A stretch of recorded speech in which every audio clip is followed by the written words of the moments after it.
Hello friends, आज आम दशम श्रेणी मातृभाषा और लोकशिक्षा प्रबंधटी पाठ करवा। प्रबंधर प्राबंधिक होती गोलोक गो ल नुहे ल ओकार गोलो गोलोक बिहारी धल तांकर जन्म होता 1921 मसीह तिरोधान 1974 मसीह। ओडिया गद्य भाषा को बा ओडिया गद्य साहित्य को निजस्व कला कौशल रुचिकर अर्थात आम मन को बा पाठकर मन को पसंद हला बड़ी रुचि पसंद रुचिकर कराई पारिथिबा प्राबंधिक गोलोक बिहारी धल ढेंकानाळर अनति दूर न अति दूर बेसी दूर नुहे अर्थात पाखापाखि ढेंकानाळर पाखापाखि गंजेईडीह ग्राम जन्मग्रहण करथिले। संस्कृत भाषा साहित्य रे स्नातकोत्तर एवं भाषा विज्ञान रे विशेष शिक्षा लाभ करी से ओडिशा सरकार उच्च शिक्षा विभाग रे संस्कृत एवं ओडिया विभाग रे अध्यापक होइथिले, अध्यापना कार्य करथिले एवं परे परे ओडिया विभागर प्रोफेसर रूपे रेभेन्सा महाविद्यालय रे मध्य दायित्व संपादन करथिले। भाषा विज्ञानी प्राबंधिक अनुवादक गोटे भाषारू अन्य भाषा को जो आम कहू ट्रांसलेशन अनुवादक भ्रमण साहित्य रचयिता शिशु साहित्य लेखक यही भाव से ओडिया साहित्य जगत रे सुपरिचित गोलोक बिहारी धल। तांको रचित भाषा विज्ञान संबंधी पुस्तक गुड़िक हेउछि मनीषर भाषा ध्वनि विज्ञान इंग्राजी उच्चारण शिक्षा और भाषा शास्त्र परिचय। भ्रमण साहित्य मध्य उल्लेखयोग्य कृति गुड़िक हेउछि लंडन चिठी अमेरिका अनुभूति गंगारू गोदावरी। तांका द्वारा ओडिया भाषा को अनुदित अन्य भाषारू ओडिया भाषा को अनुदित होइछि जो प्रबंध गुड़िक बा पुस्तक गुड़िक से गुड़िक हेउछि गोदान गबन बंदी नेहरू विस्मृतिर चित्र इत्यादि इत्यादि यही अनेक रचना से करि जाइछन्ति। विभिन्न समय से लिखिथिबा प्रबंध गुड़िक मनीषर भाषा ओडिया केबे विचार आलोचना यही सब पुस्तक रे संकलित हुई रही अछि। आमे आज पढ़ुचे मातृभाषा और लोकशिक्षा। यही प्रबंधटी तांकर ओडिया केबे बहिरु संगृहित ओडिया केबे यही पुस्तक संगृहित करा जाइछि मातृभाषा और लोकशिक्षा। यही प्रबंध रे मातृभाषार उपादेयता एवं लोकशिक्षा पई ताहा किभଳି उपयोगी होइथाए से संपर्क रे विशद भाव रे सविशेष पुंखानुपुंख भाव रे आलोचना करा जाइछि। पसिजिबा पाठ मध्य को प्रवेश करिजिबा पाठ मध्य को कौन कहिचंती गोलोक बिहारी धल आस देखिबा। मातृभाषा माँ मुहर भाषा जन्म हवा परे भूमि को स्पर्श करी पिलाटी कर्णरे जो भाषा श्रवण करिथिला। आम देश रे भाषा समस्या कहिला मात्रे लोके बुझंती इंग्रेजी आउ हिंदी रो विवाद कथा, कारण हिंदी की राष्ट्रभाषा करा जायछि किंतु इंग्राजी को माने अंतर्जातीय इंटरनेशनल लैंग्वेज अंतर्जातीय भाषा करा जायछि। भाषा दौड़ माने आगे अच्छी भितर बाड़िया पिटा होती भितर किए श्रेष्ठ। तेणु भाषा समस्या कहला मात्रे लोके बुझंती हिंदी आउ इंग्रेजी रो विवाद कथा। आंचलिक भाषा कथाटा केही काहारी मन को आसे नहीं, केही चिंता करती नहीं, किंतु प्रकृत रे देखिबा को गले आंचलिक भाषा हेउची जनतार प्रथम प्रयोजन। निज अंचलर भाषा आंचलिक भाषा। आमे ओडिया आम राज्य ओडिशा आम अंचलर भाषा हला ओडिया। तेणु निजर आंचलिक भाषा जनतार प्रथम प्रयोजन प्रथम आवश्यकता प्रथमे दरकार यही कथा आमको लेखक कहउछंती। तेणु प्रकृत में देखा गले आंचलिक भाषा हेउची जनतार प्रथम प्रयोजन। अन्न वस्त्र परी तार दरकार निजर भाषा। जेमती गंडे न खाइले आमे बंची पारिबानी, वस्त्र न पिंधिले बाहर चलाबुला करिपारिबानी जाइपर बाहर को वस्त्र न पिंधि हो पारिबनी। ठीक से भली यदि भाषा नथिबो आंचलिक भाषा रे आमे भाव आदान प्रदान करिपारिबानी यदि आंचलिक भाषा आम पाखे न थाए कि आम ओडिशा रे अधिकांश लोक ओडिया कहउछन समस्त इंग्लिश जानते मोदी इंग्लिश जाई कहबि से लोक कौन कहबो। गोटे लोक थरे गला इंग्लिश लोकटे गला जगन्नाथ मंदिर पाखे जाई पचारला सी जड़े खजा बिकुचन सब देखि ताको जाई पचारुची this is a beautiful temple who built the temple who built the temple सी इंग्लिश रे पचारला हु बिल्ट द टेम्पल बिचारा खजा दोकानी सी कौन बुझिबो सी किंतु ता मने मने कौन पेला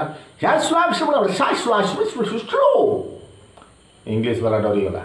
तेणु ये तो कमेडी कि मोर कहवा कथा आंचलिक भाषा जनतार प्रथम प्रयोजन जमी खाद्य वस्त्र आमर मौलिक आवश्यकता से भाई भाषा मौलिक आवश्यकता भाषा बिना आम भाव विनिमय करें से अर्थनीति क्षेत्र में गांधीजी विदेशी वर्जन कर स्वदेशी व्यवहार करने जमती डाकरा देते भाषा क्षेत्र में इंग्रेजी छाड़ी मातृभाषा को समृद्ध करने घोषणा करथिले। तांकर डाक हला केंद्र भाषा बा राष्ट्रभाषा हिंदी हेबो एवं भिन्न भिन्न राज्य गुड़िकर राज्य भाषा हेबो आंचलिक भाषा अर्थात सेई राज्यर लोक मानकर मातृभाषा देश पई समग्र भाषा द्वारा भावर एकता आसी थाए। तेणु भाषा द्वारा भावर एकता आनी देशर सबु लोकों को एकतार डोरी रे बांधिबा पे राष्ट्रभाषा टी जरूरी बा गोटे भाषा जरूरी ताकू आम हिंदी भाषा करि परिबा। ता छड़ा भावर आदान प्रदान बलिष्ठ होगापी विभिन्न अंचल जो भाषा व्यवहार करा जाउची ताहा आंचलिक भाषा ताहा मध्य जनतार प्रयोजन बा आवश्यक बा दरकार अछि। तांको डाक हला केंद्र भाषा हम हिंदी एवं भिन्न भिन्न राज्य गुड़िक राज्य भाषा हम आंचलिक भाषा अर्थात राज्य मानकर से राज्यर लोक मानकर मातृभाषा। गांधीजी मातृभाषा को मातृस्तन्य परी मूल्यवान मन करुଥିଲେ। शिशुटी जन्म हेले प्रथमे मातृर स्तन्यपान करी जीवन धारण करिଥାଏ। तेणु माँ क्षीर छुआपी सर्वोत्कृष्ट ठीक से भली मातृभाषा आम मातृस्तन्य परी सर्वोत्कृष्ट भाषा यही कथा गांधीजी कही। दृष्टि रे जो लोकर मातृभाषा प्रति ममता नहीं मातृभाषा प्रति भल पाइबा नहीं ताकू केबे हेले देशभक्त कुहा जाई पारे ना। तेणु मातृभूमि मातृभाषार ममता जा हृदय जनमी नहीं ताकू जदि ज्ञानी गणरे गणिबा अज्ञान रहिबे कहीं। तेणु ओडिया कवि ठीक कही मातृभूमि मातृभाषार ममता जा हृदय जनमी नहीं ताकू जेबे ज्ञानी गणरे गणिबा अज्ञान रहिबे कहीं। किंतु इंग्रेजी भाषा प्रभाव रे आम देश रे भाषार परिस्थिति एमिति हैला जे मातृभाषा न जानी मध्य लोके हे गले ज्ञानी इंग्लिश कहिले। यही ज्ञानी लोक मानकर मातृभाषा प्रति जो अवहेला हैला जाति पक्षरे ताहा घोर दुर्दशार कारण है। तेणु मातृभाषा प्रति अवहेला अर्थ आम जाति की दुर्दशा भीतर को आम टाणी नेले दुर्भाग्यर कारण हो गला। जो माने ज्ञानी जो माने पदस्थ उच्च पद रे अधिष्ठित होइछंती जहाँ को कथारे मूल्य थिला सेमाने मातृभाषा प्रति उदासीन हवा फल मातृभाषार अग्रगति असंभव है। सेमान तो मातृभाषा प्रति उदासीन हेले मातृभाषा को भल पाइलेनी। तेणु मातृभाषार अग्रगामी करइब किए मातृभाषा को अग्रगामी बा आगु को बढ़ेब किए। गांधीजी ठीक बुझीपारे जे इंग्रेजी शिक्षा शासनर माध्यम होई रहिथिबा जाकि जेते दिन जाए इंग्रेजी शिक्षा ये शासनर माध्यम होई रहिथिबो आंचलिक भाषा गुड़िक प्रति कहारी दृष्टि फेरिब नाही। बड़ बरगछ तले छोट बरकोड़ी गछ उधेई पारिबो नाही बंची पारिबो नाही। बड़ प्रकांड बरगछ तले छोट छोट बरकोड़ी गछ से कौन ता छाई रे ता चेर जो माड़ी जाए ता भितर उधेई पारिबे कदापि नुहे। ବିଜୁଳି ବତୀ ଜଳୁଥିବା ଯାକେ ଛୋଟ ଦୀପକୁ କେହି ଚାହିଁବେ ନାହିଁ। ଯେତେବେଳେ ବିଜୁଳି ବତୀ ଜଳୁଛି ଛୋଟ ଦୀପଟିଏ, ତାକୁ କିଏ ପଚାରେ? କେହି ଚାହିଁବେ ନାହିଁ। ଛୋଟକୁ ରକ୍ଷା କରିବାକୁ ହେଲେ ବଡ଼କୁ ବାରଣ କରିବାକୁ ହେବ। ଯଦି ଆମେ ବଡ଼କୁ ବାରଣ କରିବା, ଲୋକଙ୍କ ପାଖରେ ଆଉ କିଛି ନଥିବ ସାହାରା, ତେଣୁ ସେମାନେ ବାଧ୍ୟ ହୋଇ ଛୋଟକୁ ଚାହିଁବେ। ତେଣୁ ଛୋଟକୁ ରକ୍ଷା କରିବାକୁ ହେଲେ ବଡ଼କୁ ବାରଣ କରିବାକୁ ହେବ। ଠିକ୍ ବାଣିଜ୍ୟ ବ୍ୟବସାୟ କ୍ଷେତ୍ରରେ ଯେମିତି ହୋଇଛି, ବଡ଼କୁ ବାରଣ କରିବା ପାଇଁ ଆମେ ଛୋଟ କାଟିଆ ବେପାର ବାଣିଜ୍ୟ କରୁଛେ। ଦେଶରେ କ୍ଷୁଦ୍ର ଶିଳ୍ପମାନଙ୍କୁ ବଞ୍ଚାଇ ରଖିବାକୁ ହେଲେ ବିଦେଶୀ ଆମଦାନୀକୁ ବାରଣ କରିବାକୁ ପଡ଼ିବ, ସ୍ୱଦେଶୀ ବ୍ୟବହାର କରିବାକୁ ପଡ଼ିବ। ନହେଲେ ବଡ଼ ଉପରେ ସମସ୍ତଙ୍କର ଆଖି ପଡ଼ିବ, ଛୋଟକୁ କେହି ପଚାରିବେ ନାହିଁ। ଏହି ଦୃଷ୍ଟିରୁ ବିଚାର କଲେ ଇଜ୍ରାଇଲ ଗୋଟିଏ ଦେଶ। ଇଜ୍ରାଇଲର ଆଧୁନିକ ଭାଷାର ନାଁ ହେଉଛି ହିବ୍ରୁ। ଇଜ୍ରାଇଲର ଆଧୁନିକ ହିବ୍ରୁ ଭାଷା ଏକ ପ୍ରକୃଷ୍ଟ ଉଦାହରଣ। ହିବ୍ରୁ ଭାଷା ମୃତପ୍ରାୟ ଅବସ୍ଥାରୁ ଉଠି ଏବେ ଇଜ୍ରାଇଲର ରାଜ୍ୟ ଭାଷାରେ ପରିଣତ ହୋଇଛି। ହିବ୍ରୁ ଭାଷା, ତାକୁ କେହି ପଚାରୁନଥିଲେ, ମୃତପ୍ରାୟ ମରିଯାଇଥିଲା ସତେ ଯେମିତି ସେ ଭାଷାଟି, କିନ୍ତୁ ଏବେ ସେ ହେଇଛି ଇଜ୍ରାଇଲର ରାଜ୍ୟ ଭାଷା। ସେଠି ହିବ୍ରୁକୁ ଉଠାଇବା ପାଇଁ ଅନେକ ଭାଷା ବିରୁଦ୍ଧରେ ପ୍ରଚାର ପର୍ଯ୍ୟନ୍ତ କରାଯାଇଥିଲା। ଇଜ୍ରାଇଲରେ ସ୍କୁଲରେ ପିଲାମାନଙ୍କୁ ରୀତିମତ ଶିକ୍ଷା ଦିଆଗଲା ବିଦେଶୀ ଭାଷା ବ୍ୟବହାର କରିବା ଭୁଲ। ଫଳରେ ଫ୍ରେଞ୍ଚ, ଜର୍ମାନୀ, ପୋଲିଶ ପରି ଯେଉଁ ସବୁ ଭାଷା ହିବ୍ରୁ ସାଙ୍ଗରେ ପ୍ରତିଯୋଗିତା କରୁଥିଲେ, କାଳକ୍ରମେ ସେମାନେ ପଛରେ ପଡ଼ିଗଲେ ଏବଂ ଖୁବ୍ ଅଳ୍ପ ସମୟ ଭିତରେ ଶତକଡ଼ା 80 ଜଣ, 100 ଜଣ ଲୋକ ହିବ୍ରୁ ଭାଷାରେ କାମ ଚଳାଇବା ପାଇଁ ଅଭ୍ୟସ୍ତ ହୋଇଗଲେ, ଉପଯୁକ୍ତ ହୋଇଗଲେ। ଭାଷାକୁ ନିର୍ଦ୍ଦେଶ ଦେବା ପାଇଁ ପୃଥିବୀର ଖୁବ୍ ସଭ୍ୟ ଦେଶମାନଙ୍କରେ ଗୋଟିଏ ଏକାଡେମୀ ଅଛି, ଭାଷାର ଏକାଡେମୀ। ଇଜ୍ରାଏଲରେ ହିବ୍ରୁ ପାଇଁ ଗୋଟିଏ ଭାଷା କାଉନସିଲ୍ ମଧ୍ୟ କରାଯାଇଛି।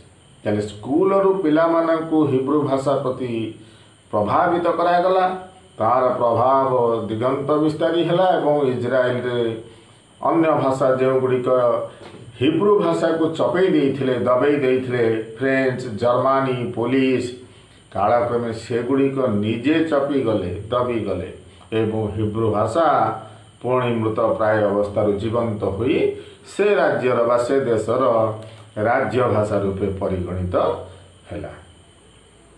ଦ୍ୱିତୀୟ କଥା ଦେଖିବା, ଗଣତନ୍ତ୍ରର ମୂଳ ମନ୍ତ୍ର ହେଲା ଶିକ୍ଷା। ଗଣ ହେଲା ଜନସାଧାରଣ, ତନ୍ତ୍ର ହେଲା ଶାସନ। ଜନସାଧାରଣଙ୍କର ତନ୍ତ୍ର ବା ଜନସାଧାରଣଙ୍କର ଶାସନ। ଯଦି ଲୋକମାନେ ଠିକ୍ ଭାବରେ ଶିକ୍ଷିତ ହୋଇନଥିବେ, ତାହେଲେ ଦେଶ ଶାସନ କେମିତି ଚାଲିବ?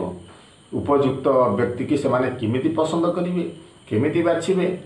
ତେଣୁ ଗଣତନ୍ତ୍ରର ମୂଳ ମନ୍ତ୍ର ହେଉଛି ଶିକ୍ଷା। ପ୍ରତ୍ୟେକ ଭୋଟର ଉପଯୁକ୍ତ ଶିକ୍ଷା ନ ପାଇବା ପର୍ଯ୍ୟନ୍ତ ଗଣତନ୍ତ୍ର ସଫଳ ହୋଇପାରିବ ନାହିଁ। ସମୂହ ଜନତାକୁ ଅଳ୍ପ ସମୟ ମଧ୍ୟରେ ସମସ୍ତ ଜନତା, ସମୂହ ଜନତାକୁ ଅଳ୍ପ ସମୟ ମଧ୍ୟରେ ଶିକ୍ଷିତ କରିବାକୁ ହେଲେ ମାତୃଭାଷା ହିଁ ସର୍ବୋତ୍କୃଷ୍ଟ ମାଧ୍ୟମ। କାରଣ ମାତୃଭାଷାରେ ଅନେକ ଲୋକଙ୍କୁ ବା ନିଜ ନିଜ ଅଞ୍ଚଳର ଭାଷାରେ ଆମେ ଶୀଘ୍ର ଭାବ ବିନିମୟ କରିପାରିବା, ଲୋକଙ୍କୁ ଜିନିଷଟିକୁ ଠିକ୍ ଭାବରେ ବୁଝେଇ ଦେଇପାରିବା, ଶିଖେଇ ଦେଇପାରିବା ବା ଶିକ୍ଷା ଦେଇପାରିବା। ତେଣୁ ମାତୃଭାଷା ହେଉଛି ସର୍ବୋତ୍କୃଷ୍ଟ, ସବୁଠାରୁ ଉତ୍କୃଷ୍ଟ ମାଧ୍ୟମ। ବିଦେଶୀ ଭାଷାରେ ସମୂହ ଶିକ୍ଷାର ଉଦାହରଣ ପୃଥିବୀରେ ବୋଧ ହୁଏ କେଉଁଠି ନାହିଁ। ବିଦେଶୀ ଭାଷାରେ ସମୂହ ଲୋକଙ୍କୁ ଶିକ୍ଷା ଦେବାର ଉଦାହରଣ ଯଦି ଆମେ ଖୋଜିବା, ପୃଥିବୀରେ ବି କେଉଁଠାରେ ମିଳିପାରିବ ନାହିଁ। ସେଥିପାଇଁ ଇଂରେଜୀ ଶିକ୍ଷା ଏ ଦେଶରେ 150 ବର୍ଷ ହେଲା ଚାଲିଥିଲେ ମଧ୍ୟ ଶତକଡ଼ା 1.5 ଜଣ ଭାରତୀୟ ବି ଇଂରାଜୀ ଶିଖିପାରି ନାହାନ୍ତି। 150 ବର୍ଷ ଧରି ଏ ଦେଶରେ ଇଂରାଜୀ ଶିକ୍ଷାର ପ୍ରଚଳନ କରାଗଲାଣି, ହେଲେ 100-1.5 ଜଣ ଲୋକ, ଜଣେ ଆଉ ଅଧେ ଠିକ୍ ଭାବରେ ଇଂରାଜୀ କହିପାରି ନଥାନ୍ତି, ଶିଖିପାରି ନାହାନ୍ତି। ଇଂରେଜୀ ବିରୋଧରେ ଆମମାନଙ୍କର ଏହି ହେଲା ପ୍ରଧାନ ଅଭିଯୋଗ ଯେ 150 ବର୍ଷ ମଧ୍ୟରେ 1.5 ଜଣ ଲୋକ ବି ଠିକ୍ ଭାବରେ ଇଂରେଜୀ ଶିଖିପାରିଲେ ନାହିଁ। ତା ଛଡ଼ା ମାତୃଭାଷାରେ ଯେତେ ଶୀଘ୍ର କାମ କରିହେବ, ବିଦେଶୀ ଭାଷାରେ ସେତେ ଶୀଘ୍ର କାମ କରିହେବ ନାହିଁ।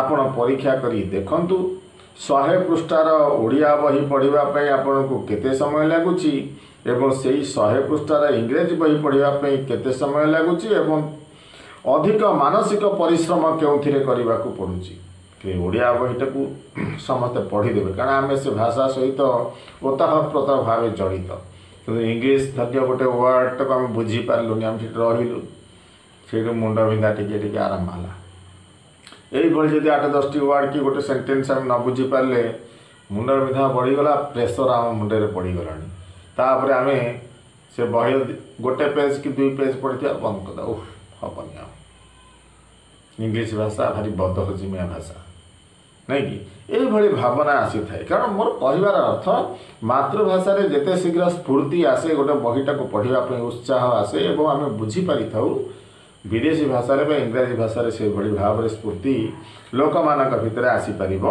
ना मातृभाषा मनुष्यर जो स्फूर्ति हुए अन्य कौन द्वितीय भाषा ता हुए ना भारत में जड़े विशिष्ट लेखक श्रीजुक्त अन्नदा शंकर राय ढेंकानाल जन्म होई ICS हेबा पर्यंत ओडिशा रे जीवन काटिथिले से ओडिया कहूथिले एवं ओडिया रे मध्य लेखालेखी करुथिले खाली लेखु नथिले ओडिया भाषा रे मध्य खूब ख्याति अर्जन करिथिले किंतु वर्तमान से आ ओडिया रे लेखंती नहीं लेखंती बंगला रे से एही 1963 मसीहा जून मासरे कटक रे गोटे सभारे निजे मानी स्वीकार कहीं से ओडिया छाड़ी बंगला रे लेखालेखी कले तांकर मातृभाषा होउची बंगला से मातृभाषा प्रति तांकर जो भल पाइबा थिला मोह जाग्रत होइथिला ताकू से परिहार बा परित्याग करि पारले नहीं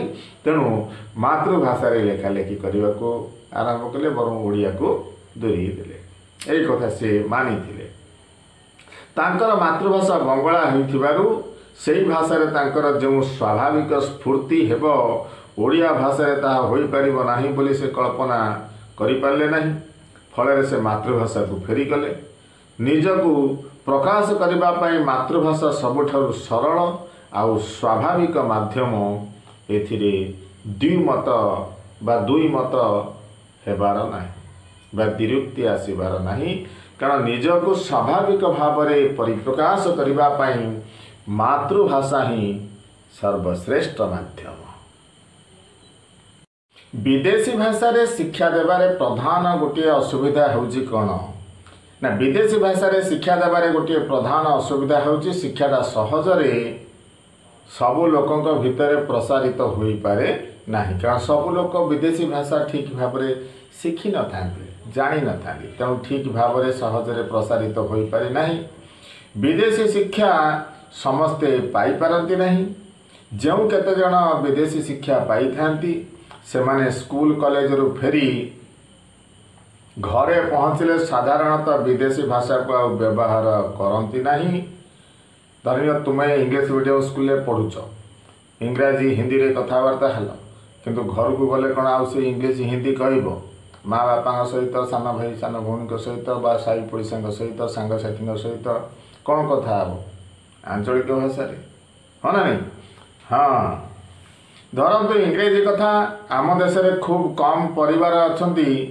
खूब कम परिवार से परिवार समस्त इंग्राजी कहते एभली परिवार खूब कम देखा आम देश में अच्छा खूब कम परिवार अच्छा जो समस्त इंग्राजी कहती से परिवार समस्त सदस्य इंग्राजी कहती एभली परिवार आम देश में खूब कम बहुत कम समस्त इंग्राजी जानी मातृभाषा परी कहीं ताकू व्यवहार करि पारंती नहीं मातृभाषा रे आम जेमती व्यवहार करूछु इंग्राजी सेमती व्यवहार करि पारंती नहीं कौन सी विदेशी भाषा को मातृभाषा परी व्यवहार करने स्वाभाविक नुहे किंबा सहज भी नुहे मातृभाषा को आम जिते सहजरे एवं स्वाभाविक ढंगरे व्यवहार कर दउछु ता छड़ा अन्य कौन सी भाषा को आम से भली व्यवहार करि परिबा नहीं ता छड़ा परिवार लोके इंग्राजी न जानी थिबारु पाठुआ पुओ झीक इंग्रेजी बही कौन ज्ञान आहरण करि पारंती नहीं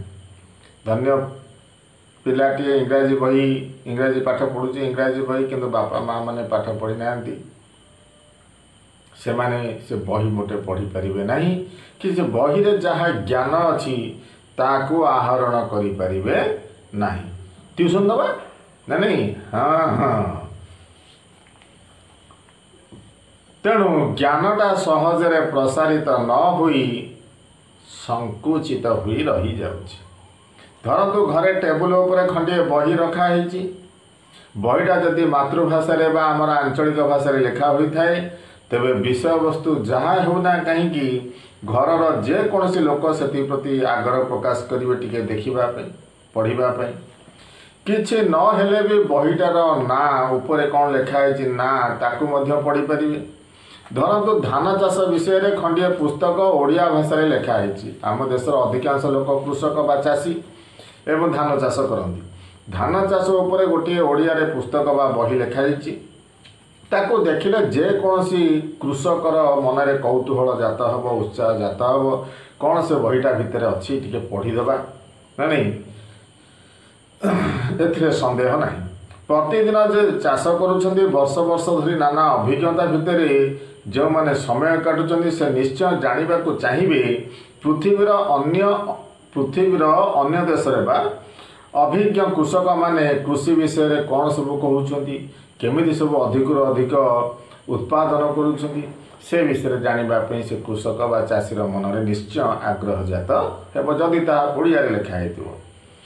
खूब गभीर तथ्य गुड़ा जदि बुझी न पार साधारण कथा गुड़ाक तो सी निश्चय भाव में बुझीपार किंतु पाठ गुड़ा जदि इंग्राजी रे लिखा ही थाए से बही कि से छुई पार ना तो किसी बुझीपारनी कौन लिखाई खाली गाड़ माड़ माड़ माड़ हो ना नहीं। तेणु से किसी बुझीपार ना तेणु से बही कि से छुईवा को इच्छा करना। तेणु पाठ गुड़ाक इंग्राजी रे लिखा हो बही की छुईवा पक्षरे असंभव हो पड़ी। यही दृष्टि विचार कले विदेशी भाषा माध्यम रे दिया जाउथिबा शिक्षा लोक मानक भितर सहजरे विस्तृत होई पारु नाही कि विस्तार लाभ करि पारु नाही। बिलात प्रभृति देश रे देखिबा कथा तांको बही बिलात देश कथा चिंता करिबा ना बिलेई कुकुर पालिबा ठारू आरंभ करी उड़ा जहाज उड़ेबा पर्यंत सबु प्रकार ज्ञान को सरल भाषा रे लोके बुझिला परि लिखि दिया जाइछि। बिलात रे जे कौन से लोक खंडिए बही किणी नहीं पढ़ी पारुछि कारण से लोक बुझिला भली सहज सरल भाषा रे मध्य लिखा जाइछि। तेणु जेकोसी लोक से बही नहीं बुझीपार से ज्ञान आहरण करुँच। तेणु से देश साक्षरता हार आम देशर साक्षरता हार ठारू बहुत अधिक तारी फल ज्ञान सहजरे विस्तृत हो पारुछि किंतु आम देश में ज्ञान भंडारटा इंग्राजी रे अछि।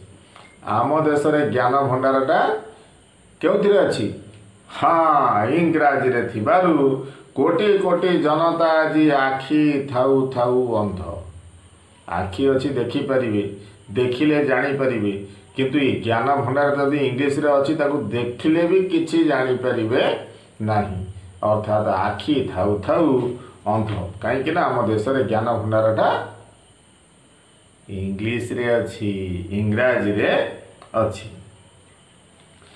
जे इंग्राजी पढ़ी पारुछि सही पारंगमता पई ता मनरे भारी गर्व भारी अभिमान एवं जे न पढ़ी पारुछि अपारगता पई ता मनरे जो न्यून मान्यता छोट लोक मूर्खटे पाठ आसुनी निजक निजे भावुची दबी जाऊँगी जो न्यून मान्यता रोचे ता भितर याकू ही नहीं आम देश वर्तमान दुई भाग विभक्त हो पाठुआ एवं अपाठुआ। सी जदि न्यून मान्यता मन न आने भी ये अल्प टे कौन पाठ जानीथे 100-150 वर्ष है 100 के तो 150 जन ठीक भाव में इंग्लीश जापर ना किंतु से जो भाया कहते मुझे केत देखी आम परिसर में मैंने प्रकृत में शुणे मु तो मूर्ख मुझे इंग्लीश जानी कि शुणे ओह एमती चले इंग्लीश पूरा स्वाहा कर दे इंग्लीश टाक है ठीक भाव में इंग्लीश कहीपरू नी कि जो मैंने जानी ना काला आगे मूला चबे कह काला केमी लगे जानचुटी जो घड़घड़ी फुटला भाया लगे बा हाँ मुझे शुणी केतोटा टाउटरिया काला थी मुझे शुणी शुणी मो कान तार दाईगला आउ केत कहे हाँ हो आम तो जापारूनु।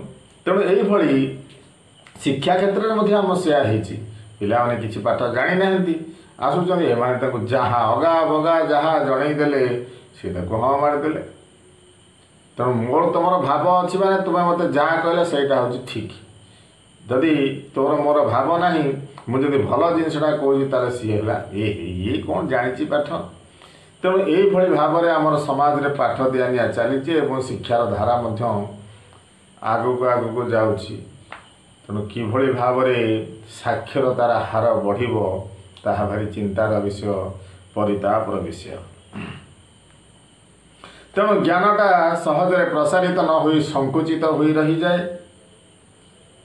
हाँ गला तापरे किंतु पाठ गुड़ाक इंग्राजी लेखा बही की छुईवा पक्षे संभव नुहे। यही दृष्टि विचार कले विदेशी भाषा माध्यम दि जाउथिबा शिक्षा लोकों भितर सहजरे विस्तार हो पारु नहीं।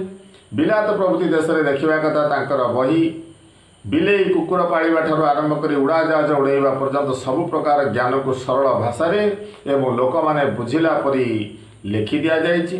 जेकोसी लोक बही खंडे नहीं किणी नहीं पढ़ी पारुछि बुझी पारुछि ता फल ज्ञान सहजरे विस्तृत हो पारुछि। किंतु आम देश में ज्ञान भंडारटा इंग्राजी रे थिबारु कोटी कोटी जनता आज आखि थाउ थाउ अंध जे इंग्राजी पढ़ी पारुछि सेही पारंगमता पे ता मन जो अभिमान एवं जे पढ़ी न पारुछि अपारगता पे ता मन जो न्यून मान्यता या नहीं देश दुई भाग में विभक्त हो जाइछि पाठुआ आउ अपाठुआ। एका घरे उठी जाइछि अदृश्य पाचेरी दी भाई थिबे जने पाठ पढ़िला आ जने पाठ पढ़ुनी पाठुआ एवं अपाठुआ भितर गोटे अदृश्य देखा जाऊन अदृश्य भाव में मने मने से पाचेरीटा तैयारी हो गलानी बा प्रभेद सृष्टि हो जाउछि भाग भाग हो जाउछि। विदेशी माध्यम रे यही अप्राकृतिक पाचेरी को भांगिबा पई प्रथमे प्रयास करिथिले सेही अदृश्य द्रष्टा जातिर जनक महात्मा गांधी जी यही अदृश्य प्राचीर को से अनुभव करि परिथिले एवं विदेशी भाषा माध्यम रे जो अदृश्य प्राचीर तैयारी होउची आम समाज रे लोक लोक मध्य रे ताको भांगिबा पई चेष्टा करिथिले महामानव महात्मा गांधी। से कृषि कथार उदाहरण नहीं अन्य पक्षर जदि आम विचार करवा तेरे विदेशी माध्यम जो आम भाषा कौन हरई विदेशी माध्यम जो आम भाषा कौन हरई ताहा स्पष्ट भाव में जना पड़ो। इंग्रेजी भाषा रे सबू लेखिबा पढ़िबा फल मातृभाषा रे कृषि विषय रे जो टेक्निकल इडियम अच्छी ताकू इंग्रेजी पढ़ुआ कृषक कालक्रमे भूली जाउछंती इंग्रेजी पढ़ुआ कृषक कालक्रमे भूली जाउछंती सही परिमाण रे आम मातृभाषा रे मध्य क्षति हेउछि। इंग्रेजी पढ़ुआ लोक मातृभाषा रे लेखिबा पढ़िबा पई नाराज जे टिके इंग्लिश पढ़ी गले से मातृभाषा रे लेखिबा पई पढ़िबा पई राजी हुअंतिनी नाराज। तेणु मातृभाषा रे कृषि विषय रे टेक्निकल शब्द तैयारी हेबार संभावना नहीं।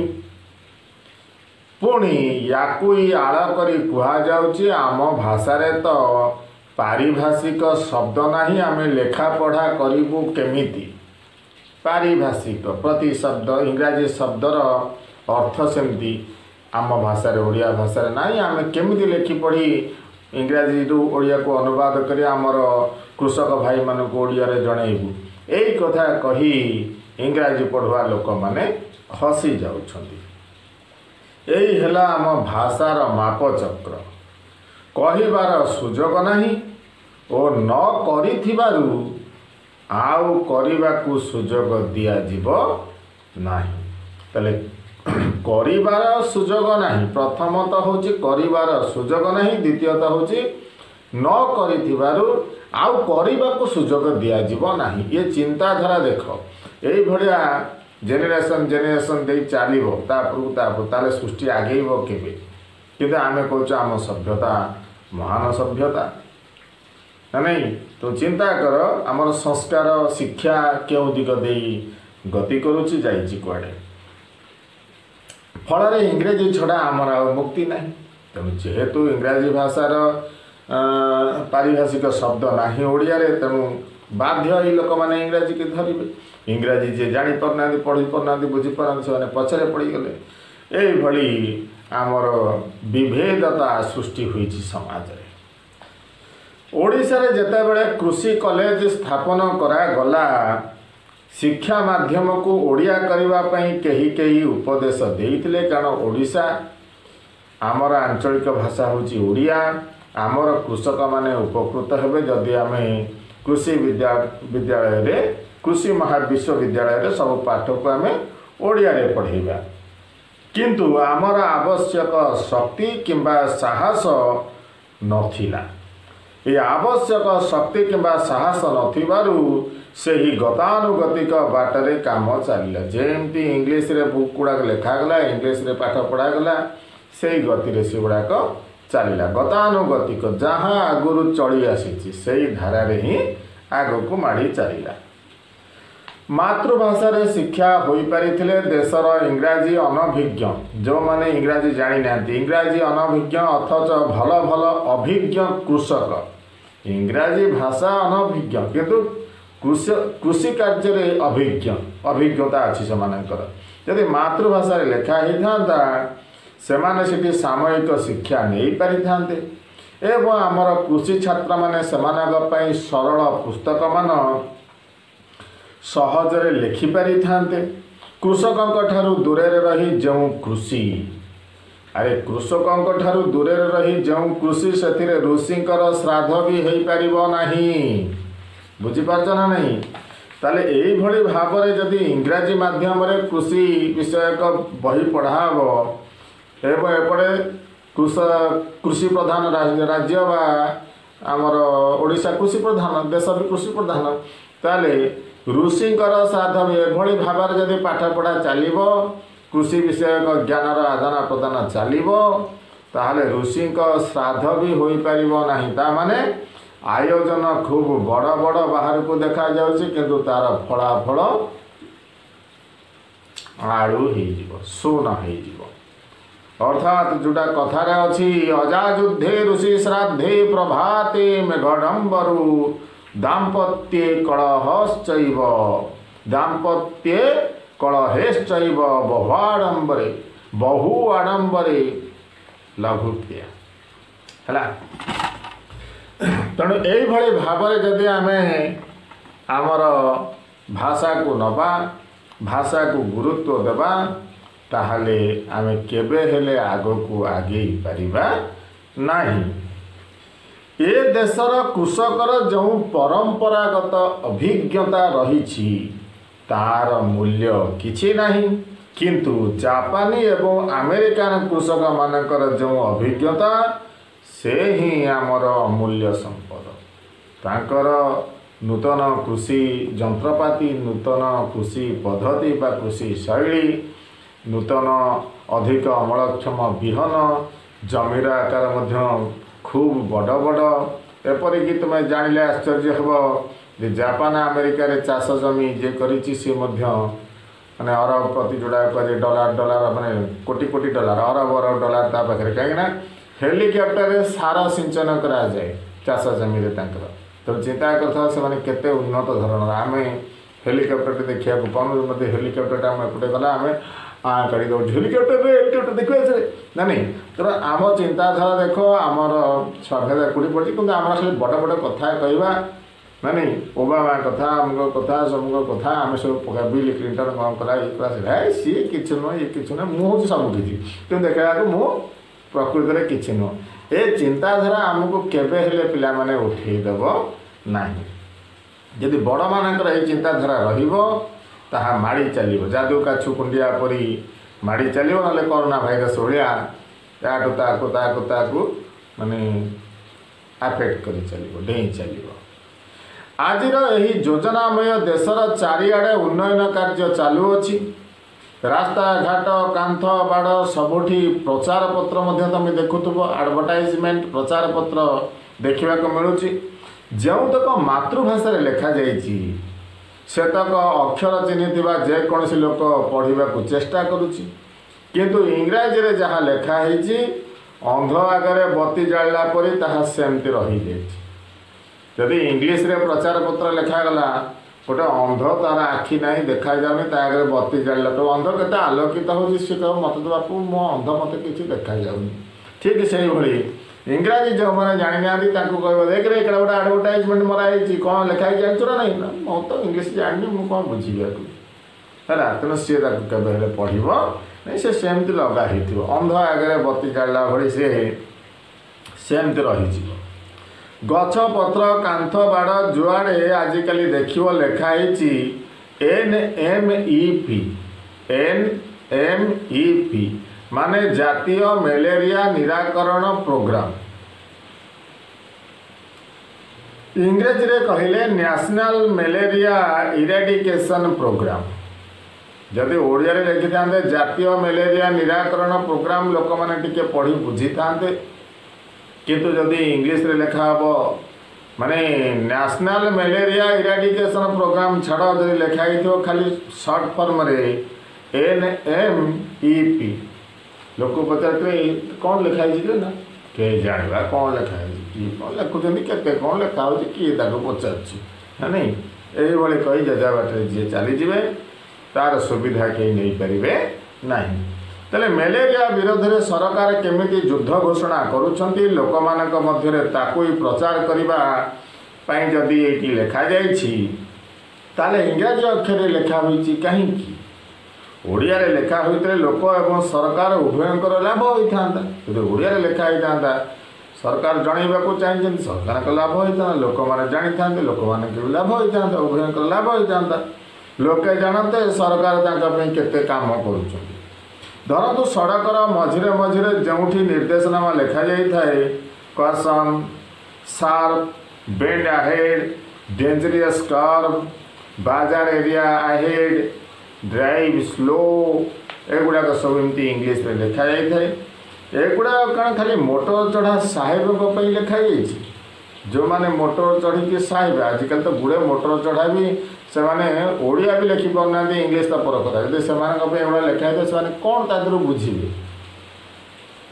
से गोटे लिखाई तो कर्व कर्व लिखाई गोटे बंका दिया सरकार कहे आम गोटे सिंपल देचु बंका दिखाई सी कौन हम से कौन बुझ मत बोधे बंका कहते तेणु से गाड़ी से बंका हो नहीं तेणु अवस्था कौन हम तेणु बुझा पड़े दिया लेखक लिखिं जहाँ बहुत प्रैक्टिकल घटना तेणु ये सब आम समाज में घटुची जार किसी योजनार सुफल लोक मैंने अनुभव करें करदाता साधारण पथिकर लिखा सॉरी करदाता साधारण पथिकर कौन किसी भाग नहीं जी रास्ता कर दौर रोड टैक्स दौर तार कौन भाग नहीं अरे सी जाना भाई लिखा जाऊ मातृभाषा लिखा जाऊ इंग्रेजी सांग को जदि ये ओडिया लिखा होता तेज जेकोसी ओडिया पढ़ा लोक से ज्ञान आहरण कर एवं अवश्य अनेक जगार ओडिया लिखा है इंग्रेज शासक माने प्रताप बल जितेबाला इंग्रेज शासन थिला भारत में से प्रताप बल बंधुक मुन देखी आम जनता को शासन ठारू दूरे रखी इंग्रेज शासक माने प्रताप बल जनता को दूरे रखी किंतु आम देशी शासक माने कौन कर देशी सरकार माने इंग्राजी बदल में लोक दूरे रखी से जानते आम लोक गुड़ाक मलिमुंडिया मूर्ख गुड़ाक इंग्लीश रे कहले से मन कौन बुझीपारे दूरे रही तेणु शासन ठारू दूरे दौरान लोक मानक से चालाकी कर जानी शुणी से इंग्राजी व्यवहार कर सबू काम इंग्लीश करोडिया हेल्ले लोक जानवे प्रश्न पचारे समालोचना करेंगे किए ओडिया भितर को जीव ना नहीं से गांधीजी एत व्याकुल होते मूक जनता को तार मातृभाषार अधिकार देवा जी इंग्लीश रे चलबार जनता मूक हो जापारूना यदि मातृभाषार अधिकार दिखाता जनता एक्टिव पार्टिसिपेशन था सक्रिय अंशग्रहण करें नहीं डरुंच ना शासक माने डरुंच तेणु गांधीजी कहते मूक जनता को तार मातृभाषा अधिकार देवाई रूस सरकार प्रत्येक सोविएट रे लोक मानक समानकर मातृभाषा शिक्षा और शासन चलैबार अधिकार देइछन्ति वास्तव में लोकों हाथ को क्षमता देई ତାଙ୍କ ନିଜ ଭାଷାରେ ଶାସନ କାର୍ଯ୍ୟ ଚଳାଇବା ପାଇଁ ସୁଯୋଗ ନ ଦେଲେ ସେ କ୍ଷମତାର ଅର୍ଥ କିଛି ନାହିଁ। ତାକୁ ଠିକ୍ ଗଣତନ୍ତ୍ର ଶାସନ ବୋଲି ମଧ୍ୟ କୁହାଯାଇପାରିବ ନାହିଁ। ଆଉ ଗୋଟିଏ ଉଦାହରଣ ନେବା, ଗାଁ ଗହଳିରେ ଯଦି ଦେଖିଥିବ ବେଳେବେଳେ ବିଡ଼ିଓ ଏବଂ ପଞ୍ଚାୟତର ଇଞ୍ଜିନିୟର ଏମାନେ ଇଂରାଜୀରେ କଥାବାର୍ତ୍ତା ହେଉଥିବେ, ପାଖରେ ଠିଆ ହେଇଥିବେ ଇଂରାଜୀ ଅନଭିଜ୍ଞ, ଇଂରାଜୀ ଜାଣିନଥିବା ସରପଞ୍ଚ। ଏଇ ସରପଞ୍ଚଙ୍କ ଚେହେରା ଯଦି ଦେଖିବେ ଆପଣ ତାହେଲେ ଜାଣିଥିବେ ସେପରି କ୍ଷେତ୍ରରେ ଲୋକପ୍ରତିନିଧିମାନଙ୍କର ଅବସ୍ଥାଟା କ'ଣ। ଇଞ୍ଜିନିୟର ଏବଂ ବିଡ଼ିଓ କଥା ହେଉଛନ୍ତି ଇଂରାଜୀରେ, ବିଚରା ସରପଞ୍ଚ ସେ ତ ଇଂରାଜୀ ଦୁଇ ଅକ୍ଷର ଜାଣନ୍ତିନି, ସିଏ ଅନେଇଥିବେ, ତାକୁ ଟିକେ ସିଏ କହିଲେ ୟାକୁ ଅନଉଥିବେ, ଇଏ କହିଲେ ତାକୁ ଅନଉଥିବେ, କିଛି ବୁଝିପାରୁନଥିବେ। କିନ୍ତୁ ଗାଁର ସରପଞ୍ଚ, ଗାଁର ଉନ୍ନତିମୂଳକ କାର୍ଯ୍ୟ ସେ କରିବେ, ଆସିଛନ୍ତି କଥା ହେଉଛନ୍ତି, କିନ୍ତୁ ସେ କିଛି ବୁଝିପାରୁନାହାନ୍ତି। ତେଣୁ ଆମ ଅବସ୍ଥା କେଉଁଠି ଦେଖ। ତେଣୁ ଇଂରାଜୀ ଉଠିଯାଇ କାଗଜପତ୍ର ଯେଉଁଦିନ ଓଡ଼ିଆରେ ହେବ ସେଦିନ ସାଧାରଣ ଲୋକଙ୍କର ଅନେକ ଅସୁବିଧା ଦୂର ହୋଇଯିବ, ଅନେକ ସୁବିଧା ଆସି ପହଞ୍ଚିଯିବ। ବୁଝିପାରିଲ? ଗାନ୍ଧୀଜୀ ଓ ରବୀନ୍ଦ୍ରନାଥ ମାତୃଭାଷା ସମ୍ପର୍କରେ ଯାହା କହୁଥିଲେ, ଖାଲି ଗାନ୍ଧୀଜୀ ନୁହେଁ, ରବୀନ୍ଦ୍ରନାଥ ଟାଗୋର ମଧ୍ୟ ମାତୃଭାଷା ସମ୍ପର୍କରେ କହୁଥିଲେ ବା ମାତୃଭାଷା ସପକ୍ଷରେ ମତ ଦେଇଥିଲେ। ତେଣୁ ସେମାନେ ଚାହୁଁଥିଲେ ଜନତାଙ୍କୁ ତାଙ୍କର ମାତୃଭାଷାରେ ଶିକ୍ଷା ଦେଇ ଏବଂ ଶାସନ କାର୍ଯ୍ୟକୁ ମଧ୍ୟ ମାତୃଭାଷାରେ ଚଳାଇ ବା ଆଞ୍ଚଳିକ ଭାଷାରେ ଚଳାଇ ଲୋକମାନଙ୍କୁ ଶାସନ କାର୍ଯ୍ୟରେ ପ୍ରତ୍ୟକ୍ଷ ଅଂଶଗ୍ରହଣ କରାଇବା ପାଇଁ ସେମାନେ ଚେଷ୍ଟା କରୁଥିଲେ, ଚାହୁଁଥିଲେ।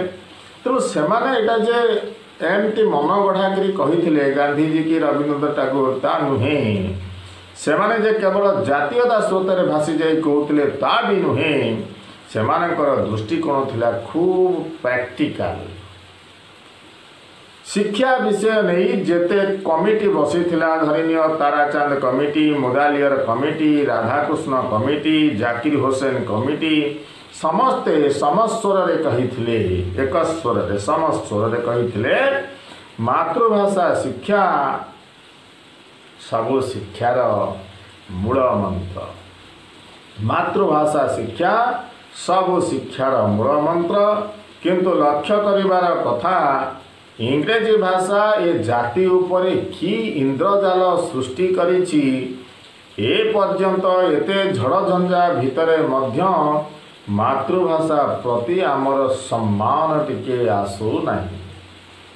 ଆମ ବିବାହ ବ୍ରତ ନିମନ୍ତ୍ରଣ କାର୍ଡ଼ ଗୁଡ଼ିକ ଯଦି ଦେଖିବ ସେଗୁଡ଼ିକ ବି ଲେଖାଯାଇଛି ଇଂରେଜୀରେ।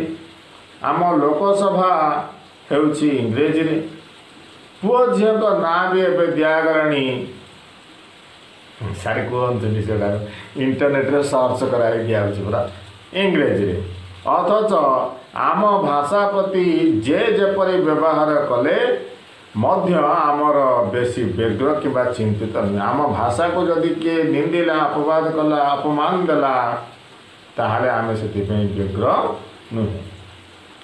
1963 ମସିହାରେ ଓଡ଼ିଶାର ସଂସ୍କୃତି କେନ୍ଦ୍ର ପୁରୀଠାରେ ଗୋଟିଏ ନୂଆ ରେଳ ଷ୍ଟେସନ ତିଆରି ହେଲା। ପୁରୀଠାରେ ନୂଆ ରେଳ ଷ୍ଟେସନ ହୋଇଥିଲା 1963 ମସିହାରେ। ସେହି ଷ୍ଟେସନର ପୋଟିକ ଛାତ ଉପରେ ଶାମୁକା ସାହାଯ୍ୟରେ ଷ୍ଟେସନର ନାମ ଲେଖାଥିଲା ହିନ୍ଦୀ ଏବଂ ଓଡ଼ିଆ ଭାଷାରେ। ହିନ୍ଦୀରେ ପୁରୀ ବନାନ ଲେଖା ହେଲା ଠିକ୍, ଅଥଚ ଓଡ଼ିଆରେ ଲେଖା ହେଲା ସ୍ପେଲିଂ ବା ବନାନଟି ଭୁଲ ଲେଖାଗଲା। କେନ୍ଦ୍ର ସରକାରଙ୍କ ଇଞ୍ଜିନିୟର କିମ୍ବା କଣ୍ଟ୍ରାକ୍ଟରଙ୍କୁ ଯଦି ଓଡ଼ିଆ ଜଣା ନାହିଁ, ସେମାନେ କ'ଣ ପୁରୀରେ କାହାକୁ ଜଣକୁ ହେଲେ ପଚାରିକିରି ଶୁଦ୍ଧ ଭାବରେ ଲେଖିପାରିଲେ ନାହିଁ? ଏ କ'ଣ ସେମାନଙ୍କର ଅଜ୍ଞତା, ନା ଓଡ଼ିଆ ଭାଷା ଓ ଓଡ଼ିଆ ଜାତି ପ୍ରତି ଅବହେଳାର ନିଦର୍ଶନ? ଲକ୍ଷ ଲକ୍ଷ ଟଙ୍କାର ସୁନ୍ଦର କୋଠାଟିଏ, ଅଥଚ ସେଥିରେ ଭୁଲରେ ଲେଖା ହେଲା ଓଡ଼ିଆ ନାଁଟା ପ ଦୀର୍ଘଉକାର ର ହ୍ରସ୍ୱଇକାର, କିନ୍ତୁ ତାର ଠିକ୍ଟା ହେଉଛି ପ ହ୍ରସ୍ୱଇକାର ର ଦୀର୍ଘଇକାର। ତେଣୁ ଏମିତି ପୁରୀ କାହିଁ ଲେଖିଲେ? ପୁରୀର ଏପରି ବନାନ ଭାଷା କୋଷରେ ବି ନାହିଁ ଯାହା ଲେଖିଲେ। ତେଣୁ କୁଆଡ଼ୁ ସେମାନେ ଆଣି ଲେଖି ଦେଉଛନ୍ତି? ଅଫିସର ବଡ଼ ବଡ଼ୁଆ ଲେଖକ କହିବା କଥା ସେମାନେ ଜାଣିବା ଦରକାର, ଅନ୍ତତଃ ଏଇ ଜ୍ଞାନ ରହିବା ଦରକାର କୌଣସି କାର୍ଯ୍ୟ କରିବା ପୂର୍ବରୁ। ଏବେ ଅବଶ୍ୟ ତାକୁ ଠିକ୍ କରିଦିଆଯାଇଛି। ସେଇଭଳି ରାଉରକେଲାରେ କେନ୍ଦ୍ର ସରକାରଙ୍କର ଯେଉଁ ତାର ଘର ତିଆରି ହେଇଛି, ସେଥିରେ ଘରର ନାଁଟା ଉଭୟ ହିନ୍ଦୀ ଏବଂ ଓଡ଼ିଆ ଅକ୍ଷରରେ ଲେଖା ହେଇଥିଲା। ସେହି ଗୃହ ଉନ୍ମୋଚନ କରିବା ପାଇଁ କେନ୍ଦ୍ର ସରକାରୀ ହାକିମ ମଧ୍ୟ ଆସିଥିଲେ।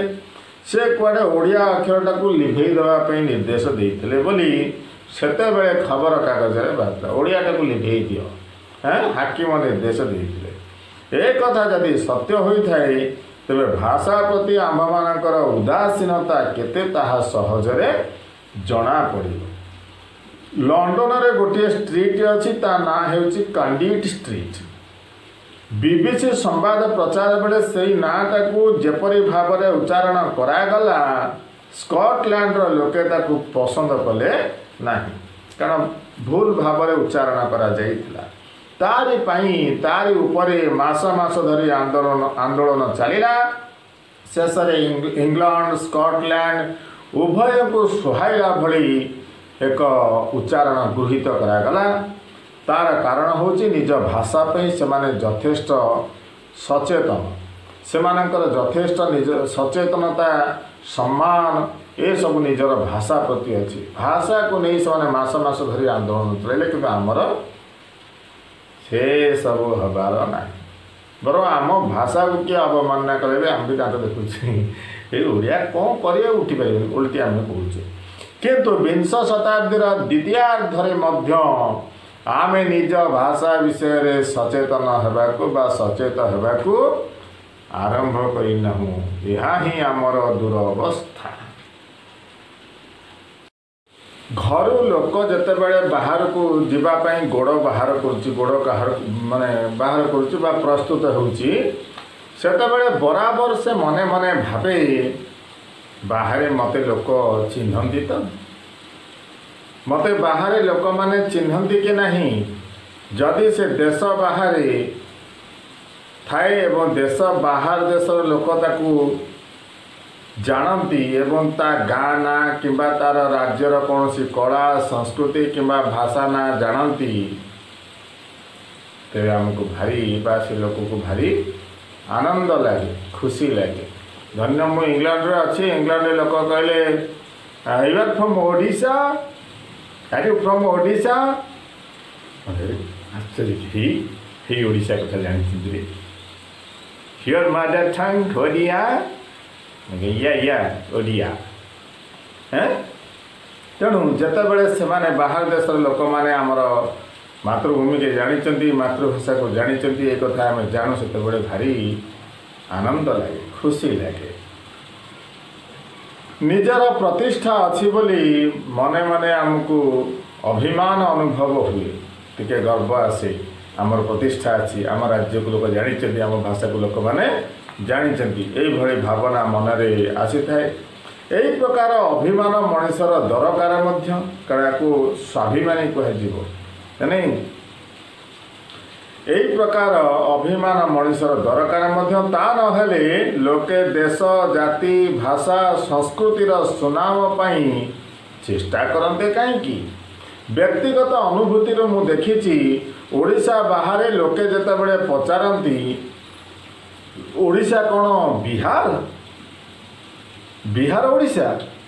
କାରଣ ସେତେବେଳେ ଓଡ଼ିଶାର ଖଣ୍ଡେ ଖଣ୍ଡେ ବିହାର, ପଶ୍ଚିମବଙ୍ଗ, ଆନ୍ଧ୍ର ଏସବୁ ମିଶି ଯାଇଥିଲା, ଓଡ଼ିଶାର ସ୍ୱତନ୍ତ୍ରତା ନଥିଲା। ତେଣୁ ବାହାରେ ଗଲେ ଲୋକମାନେ ଏଇଭଳି ଯେତେବେଳେ ପଚାରିବେ, ଶୁଣିଲେ କେମିତି ଲାଗୁଥିବ, ମାନେ ପ୍ରାଣ ପୋଡ଼ିଗଲା ଭଳିଆ ଲାଗୁଥିବ, କାରଣ ଆମ ଓଡ଼ିଶାର କିଛି ସ୍ୱତନ୍ତ୍ରତା ନାହିଁ। ତେଣୁ ବିହାର ଓଡ଼ିଶା, ଓଡ଼ିଶା ଓଡ଼ିଆ ଲୋକେ କି ଭାଷା କହନ୍ତି, ବଙ୍ଗଳା ନା ତେଲୁଗୁ? ମନେ ମନେ ଟିକେ ବିରକ୍ତ ଲାଗେ, ମନେ ମନେ ଟିକେ ବିରକ୍ତ ଲାଗେ ସତ, କିନ୍ତୁ ଭାବି ଦେଖିଲେ ଦୁର୍ବଳତା ଆମରି ଦୁର୍ବଳତାରୁ ଲୋକମାନେ ଏଇଭଳି ଆମକୁ କହୁଛନ୍ତି। କାରଣ ଆମ ଭାଷା ବିଭବ ସେମାନଙ୍କ ପର୍ଯ୍ୟନ୍ତ ପହଞ୍ଚି ପାରୁ ନାହିଁ। ବିଲାତ ପରି ଏଡ଼େ ଟିକେ ରାଜ୍ୟକୁ ପୃଥିବୀରେ ସବୁ ଲୋକ ଜାଣନ୍ତି, କିନ୍ତୁ ଆମକୁ ଜାଣିପାରନ୍ତି ନାହିଁ କାହିଁକି?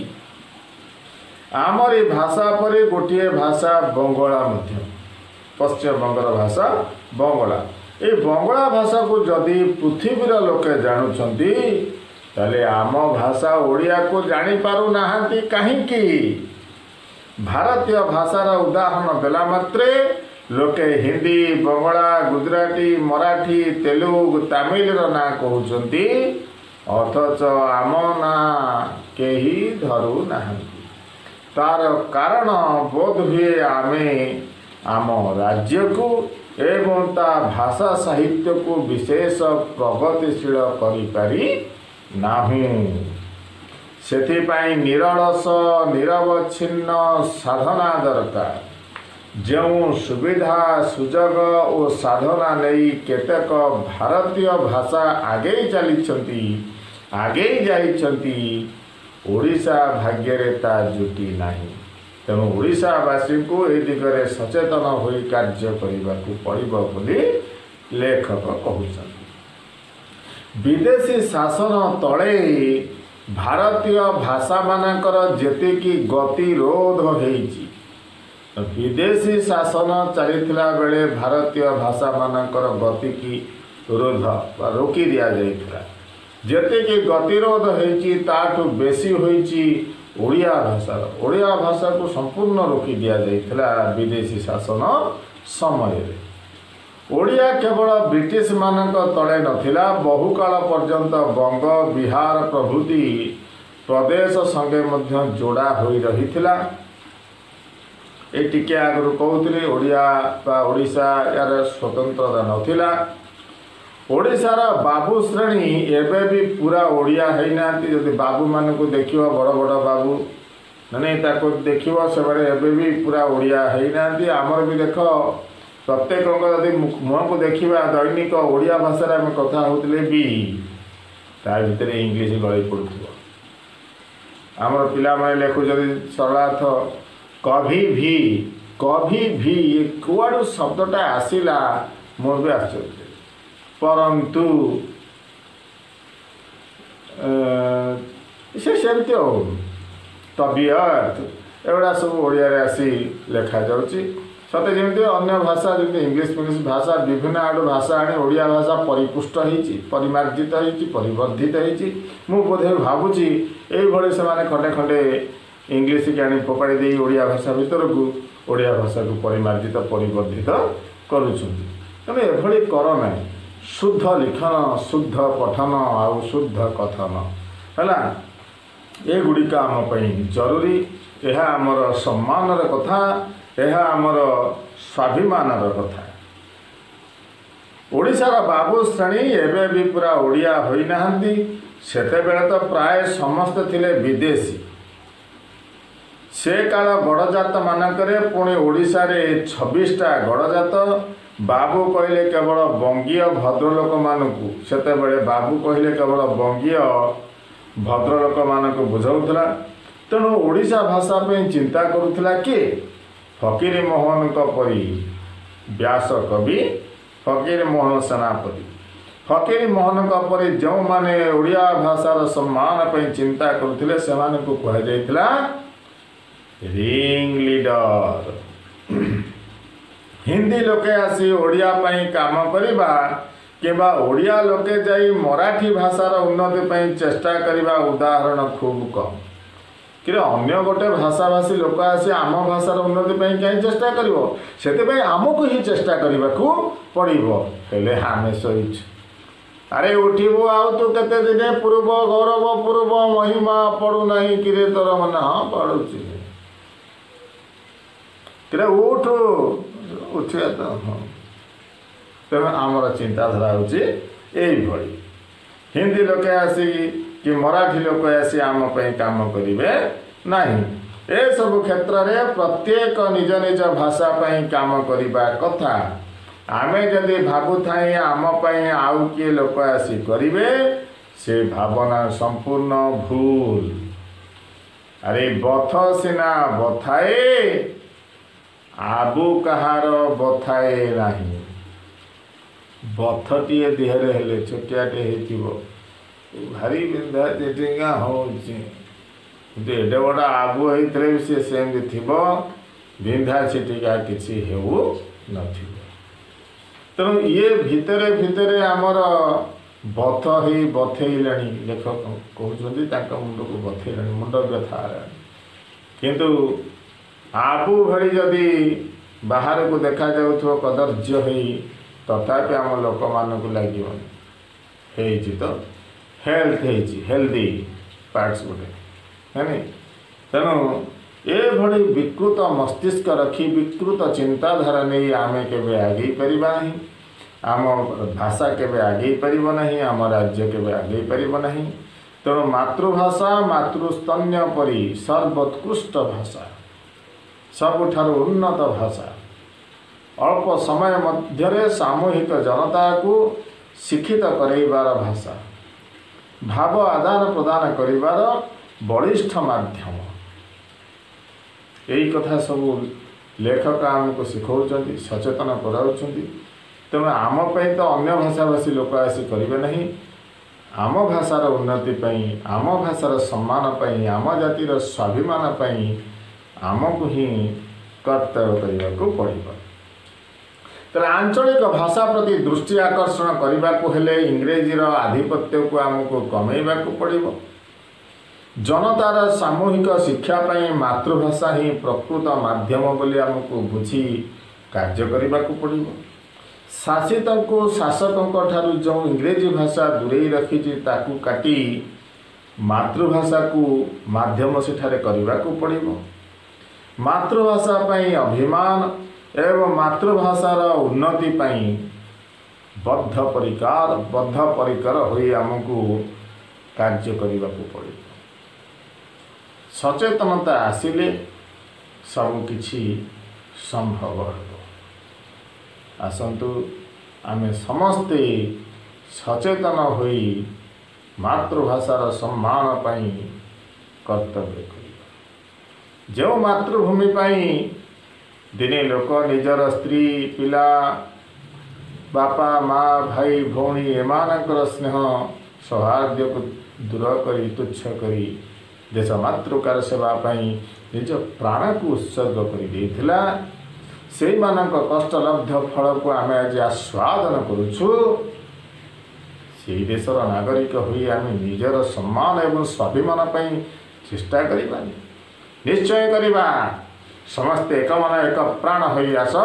मातृभूमि मातृभाषार मन ममता जा हृदय जन्मी नहीं, ताकू जदि ज्ञानी गणरे गणिबा अज्ञान रहिबे कहीं, अज्ञान रहिबे कहीं। मातृभाषार जय हो। रोज पिला माने पुणी देखा परवर्ती क्लास रे।